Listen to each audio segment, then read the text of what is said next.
అందరికీ నమస్కారం. మనం రోజు ఎన్నో ప్రయాణాలు చూస్తుంటాం, రకరకాల వస్తువులు వాడుతుంటాం. కానీ ఇవన్నీ మనల్ని ప్రపంచంతో ఎలా కనెక్ట్ చేస్తున్నాయో ఎప్పుడైనా ఆలోచించామా? ఒక్క చిన్న జర్నీ, ఒకే ఒక్క ప్రయాణం కూడా ఎంత పెద్ద గ్లోబల్ నెట్వర్క్లో భాగమో ఈరోజు మనం చూద్దాం. సరే, ఈ కథను మనం సలీంతో మొదలుపెడదాం. ఇతని తండ్రి ఒక మెకానిక్. ఇండియా నుంచి సౌదీ అరేబియాకి పని మీద వెళ్తున్నారు. వినడానికి చాలా సింపుల్గా ఓ సాధారణ ప్రయాణంలా అనిపిస్తుంది కదా. కానీ మన ప్రపంచం ఒకదానితో ఒకటి ఎంతగా ముడిపడి ఉందో చెప్పడానికి ఇదొక పర్ఫెక్ట్ ఎగ్జాంపుల్ అన్నమాట. అయితే సలీం తండ్రిలాగే రోజూ లక్షల మంది దేశాల సరిహద్దులు దాటుతూ ఉంటారు. ఇంతకీ ఎందుకు? వాళ్ల ప్రయాణాల వెనుక ఉన్న కారణాలేంటి? ఉదాహరణకు కిరణ్ గారిని తీసుకుందాం. ఈయన ఒక వ్యాపారవేత్త. తన బిజినెస్ పని మీద ఆస్ట్రేలియా వెళ్తున్నారు. చూశారా, ఇలా వ్యాపారం, వాణిజ్యమనేవి ప్రపంచవ్యాప్తంగా మనుషుల్ని కలుపుతున్న ఒక పెద్ద ఫోర్స్. ఇక ఈమె పేరు పుష్ప. తన హయ్యర్ స్టడీస్ కోసం యూకే వెళ్తున్నారు. అంటే మంచి చదువు కూడా దేశాలు దాటించే ఒక పవర్ఫుల్ రీజన్ అన్నమాట. ఇప్పుడు పీటర్ని కలవండి. ఈయన రష్యా నుంచొచ్చారు. ఎందుకో తెలుసా? తాజ్మహల్ చూడాలనేది ఆయన కల. సో టూరిజం, కొత్త ప్రదేశాలు చూడాలి, కొత్త కల్చర్స్ తెలుసుకోవాలి అనే ఈ కోరిక కూడా మనల్ని ప్రపంచమంతా చుట్టేలా చేస్తుంది. ఈయన శ్రీకాంత్, ఒక టెన్నిస్ ప్లేయర్. ఒక పెద్ద ఛాంపియన్షిప్ కోసం చైనా వెళ్తున్నారు. అంటే స్పోర్ట్స్, ఇంటర్నేషనల్ ఈవెంట్స్ ఇవి కూడా ప్రపంచాన్ని ఎలా ఒక్కటి చేస్తాయో చెప్పడానికి ఇదొక మంచి ఉదాహరణ. అదన్నమాట సంగతి. వ్యాపారం, ఉద్యోగం, చదువు, టూరిజం, స్పోర్ట్స్ ఇలా ఒక్కొక్కరి ప్రయాణం వెనుక ఒక్కో రీజన్.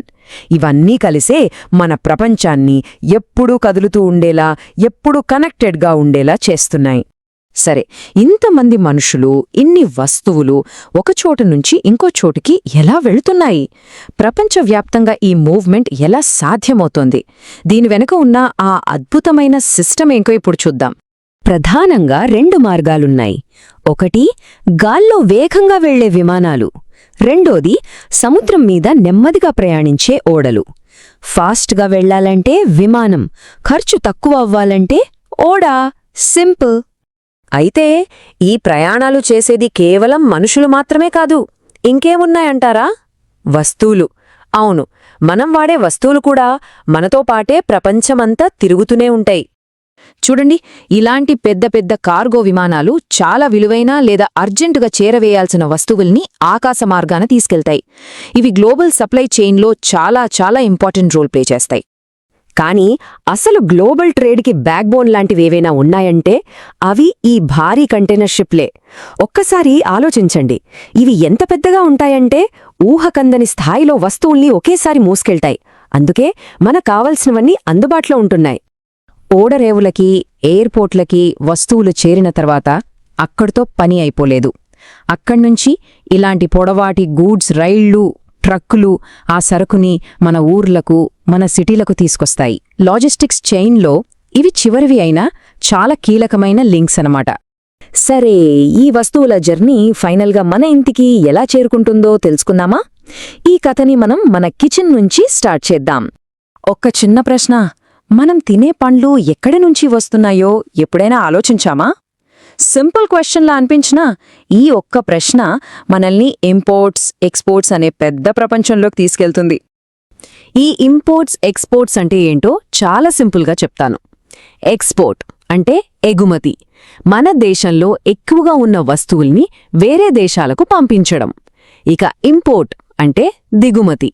మనకు అవసరమైన వస్తువుల్ని వేరే దేశాల నుంచి మన దేశంలోకి తెప్పించుకోవడం. అంతే. ఈ కాన్సెప్ట్ ఇంకా ఈజీగా అర్థం కావాలంటే పండ్లనే ఎగ్జాంపుల్గా తీసుకుందాం. మామిడి పండ్లు, అరటి పండ్లు లాంటివి మన దేశం నుంచి వేరే దేశాలకు ఎక్స్పోర్ట్ అవుతాయి. అదే కివీ, డ్రాగన్ ఫ్రూట్ లాంటివి మనం వేరే దేశాల నుంచి ఇంపోర్ట్ చేసుకుంటాం. ఇక్కడ చూడండి, ఒక పక్క మన మామిడి పండు, ఇంకో పక్క వేరే దేశం నుంచి వచ్చిన డ్రాగన్ ఫ్రూట్. కాస్త ఆలోచిస్తే మన కిచెన్లోనే ఒక మినీ గ్లోబల్ మార్కెట్ ఉన్నట్టు కదా. సో ఈ ప్రయాణాలు, ఈ ట్రేడ్ ఇవన్నీ కలిసి మన ప్రపంచాన్ని ఎలా మార్చేశాయో ఇప్పుడు చూద్దాం. ఈ కాన్సెప్ట్నే గ్లోబల్ విలేజ్ అంటారు. అంటే ఏంటంటే టెక్నాలజీ, ట్రాన్స్పోర్ట్ పెరగడం వల్ల దేశాల మధ్య దూరాలు బాగా తగ్గిపోయాయి. ఎంతలా అంటే మొత్తం ప్రపంచమే ఒక చిన్న ఊరిలా మారిపోయిందనమాట. దీన్ని ఇంకోలా చెప్పాలంటే ట్రాన్స్పోర్ట్ మరియు కమ్యూనికేషన్ ఈ రెండూ కలిసి మొత్తం ప్రపంచాన్ని ఒక ఊరిలాగా మార్చేస్తాయి. మనం ఇప్పుడుదాకా మాట్లాడుకున్నదంతా ఈ ఒక్క వాక్యంలో ఉంది. మనుషులు, వస్తువులు, ఐడియాలు ఒకచోట నుంచి ఇంకో చోటికి ఇలా కంటిన్యూస్గా వెళ్తూ ఉండటమే మన ప్రపంచాన్ని చిన్నదిగా చేసి మనందరినీ ఒకరితో ఒకరిని కనెక్ట్ చేసింది. చూసారా, సలీం తండ్రి అనే ఒక్క వ్యక్తి ప్రయాణంతో మొదలుపెట్టి ఈరోజు మనం ఈ గ్రహమంతటా ఉన్న కనెక్షన్స్ గురించి మాట్లాడుకున్నాం. కాబట్టి మనమిప్పుడు ఈ గ్లోబల్ విలేజ్లో ఉన్నాం. మరి ఇందులో మనందరి పాత్ర ఏంటి ఒక్కసారి ఆలోచించండి. ఈ వీడియో మీకు నచ్చినట్లయితే లైక్ చేయండి, షేర్ చేయండి, కామెంట్ చేయండి, అలాగే మన ఛానల్ ని సబ్స్క్రైబ్ చేయండి. Thanks for watching.